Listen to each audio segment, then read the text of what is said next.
तो एक बार, जागो तो एक बार, जब तेरी आंखों में झांकू तो एक बार। পুষ্পা 2 সিনেমার মুক্তির কয়েকদিন আগেই ফিলিংস গানের শুটিং করেন আল্লু অর্জুন, রশ্মিকা।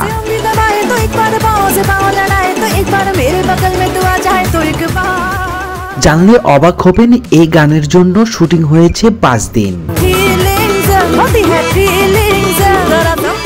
গানটি শুটিং করার আগে রিহার্সেল করেন রশ্মিকা, আল্লু অর্জুন। রিহার্সেলের ভিডিও দেখার পর অনুভূতি হয়েছিল সেই প্রসঙ্গে রশ্মিকা মান্দানা বলেন, এটি আমাকে বিস্মিত করেছিল, কারণ রিহার্সেলের ভিডিও দেখার পর মনে হচ্ছিল এটা কি হচ্ছে। বেশিরভাগ সময় ভাবতাম যে আমি আল্লু অর্জুনের কোলে উঠে নাচছি।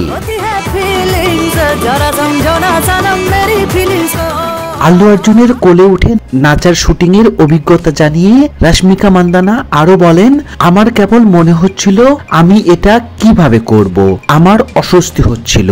এরপর আমার উপলব্ধি হয় আমার পরিচালক ও সহশিল্পীর কাছে পরিপূর্ণভাবে আত্মসমর্পণ করব।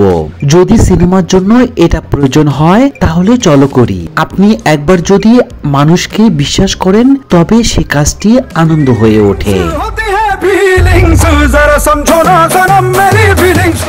মূল্যবান লাল চন্দন গাছের চোরাচালানের গল্প নিয়ে গড়ে উঠেছে পুষ্পা 2 সিনেমার কাহিনী। সিনেমাতে পুষ্পা ও শ্রীবল্লী চরিত্রে অভিনয় করেছেন আল্লু অর্জুন ও রশ্মিকা মান্দানা।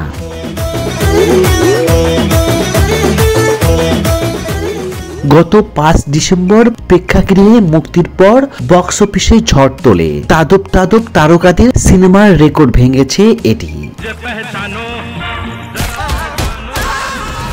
পুষ্পা সিনেমার এসপি ভানুয়া সিং সাকোয়া চরিত্রে অভিনয় করেছে ভারতের জাতীয় চলচ্চিত্র পুরস্কার প্রাপ্ত অভিনেতা ফারাদ ফাসিল। নেড়ামাথায় এই আইপিএস অফিসারের তার অভিনয় মুগ্ধ করেছে দর্শকদের। পুষ্পা 2 সিনেমায়ও একই চরিত্রে দেখা যায় ফারাদ ফাসিলকে।